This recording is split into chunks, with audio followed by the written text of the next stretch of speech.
Hi everybody, it's Carl from Artworks. Today I'm going to take you through the process of stretching a canvas. This is a rather unusual canvas. Let me show it to you. This is done by one of our artists whose name is Glenn Gordon. And you can see that this is the remnant of a painting. I'll be stretching the larger half of this when I get done with this one. So anyway, the reason why I wanted to point that out is obviously the image only gives us this much of space. So I went ahead to mark where I'm going to be able to have my usable space on this before I spun it over. And then I gave myself the markings that I need. These being the areas where the canvas ends, these giving me my 2 inches from the edge. And I've got my stretcher bars, my gallery bars, already here. So I knew Glenn, when he brought this in, it was soggy and soaking wet. So I wasn't 100% sure on size. And he trusted me to use my best judgment. And I think that that will work out. All right. When stretching a canvas, the first thing you want to do is you want to work from opposite sides. So I did the short end on that side, then I'll do the short end on this side. This canvas is so rigid, I don't believe I'm going to be able to stretch a wrinkle into it, but that's kind of what you want to do. I'll show you what I mean. Do you see that wrinkle begin to form in the center of the canvas? You want that. That's going to give you your best product when you're done.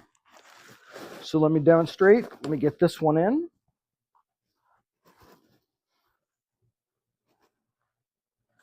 That coil. Fine. All right. It's nice. I feel good about that.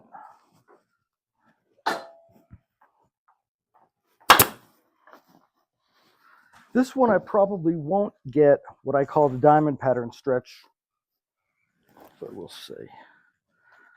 Let's get this side first, because that's the edge we're working with. Presumptively, this will go into a float frame when we're done, so I just want to make sure we get good coverage around the edges. All right. That's 3.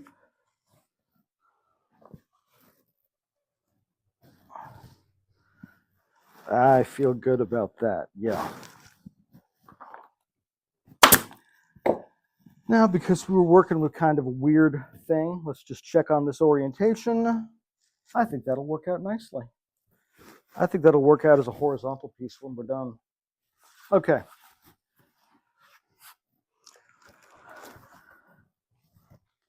So I'm going to give that corner a good tug. Work on the short side. Please notice the wrinkles, because when we pull the other side, that wrinkle is going to pull right out.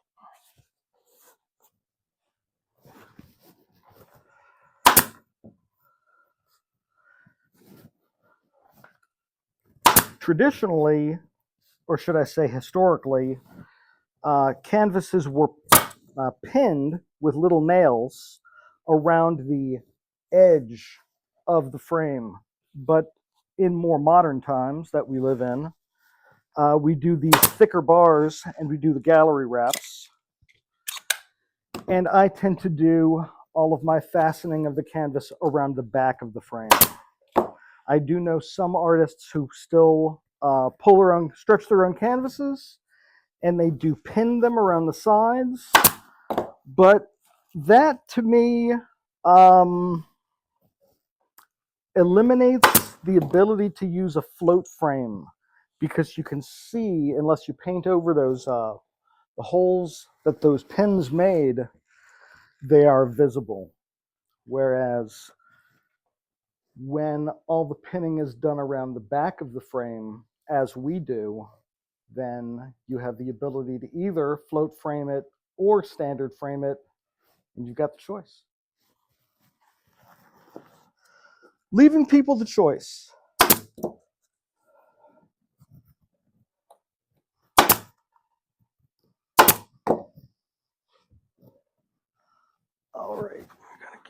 Nice and tight.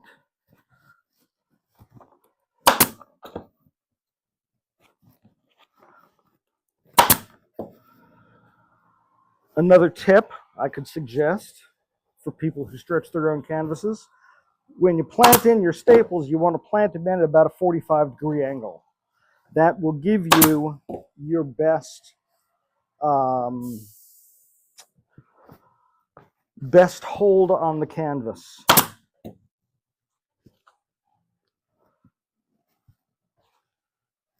Do a little stretch, do a little pull, do a little tug. We'll get that right into the corner. All right, we got our first two corners. Let's get, all right. I had a little bit of a concern because there was a lot of warping in this canvas. I have no idea what the artist used it for before he brought it in. I think he mopped up the bathroom.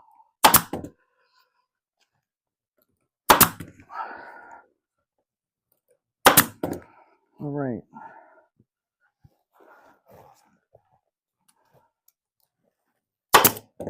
Stretching canvas gets a little physical because canvas stretches back.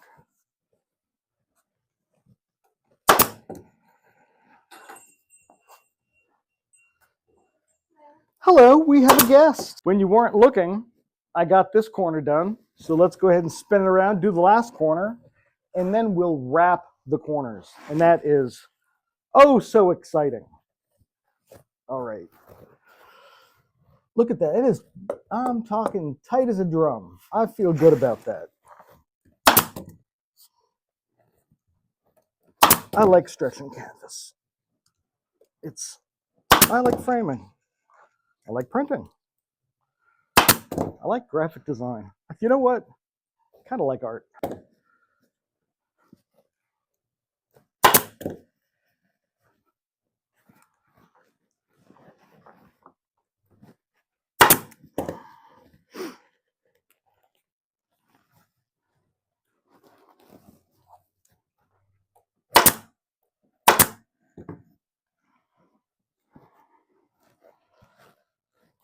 All right.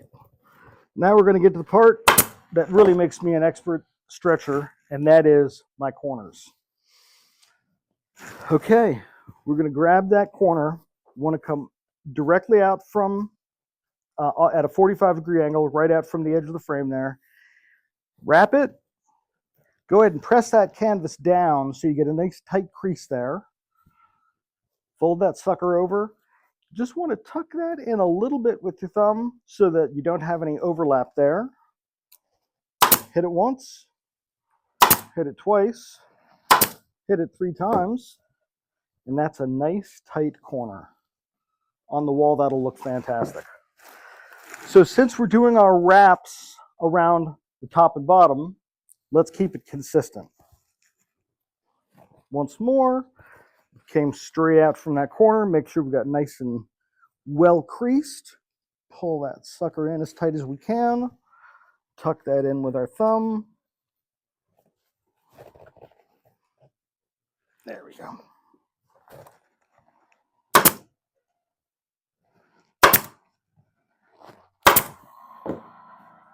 You've got a very nice corner. Let's get the other side. And that'll be another one for the day. Okay, gonna come straight around. Sometimes I trim off the extra canvas. Probably wouldn't have been a bad choice to do this time, but I didn't.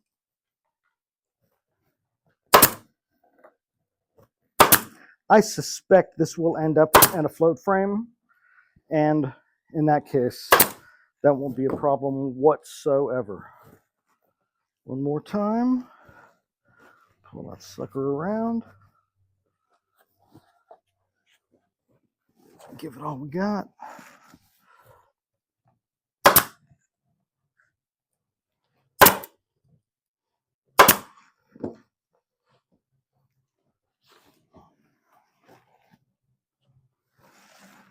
I think that's going to work for the artist quite well.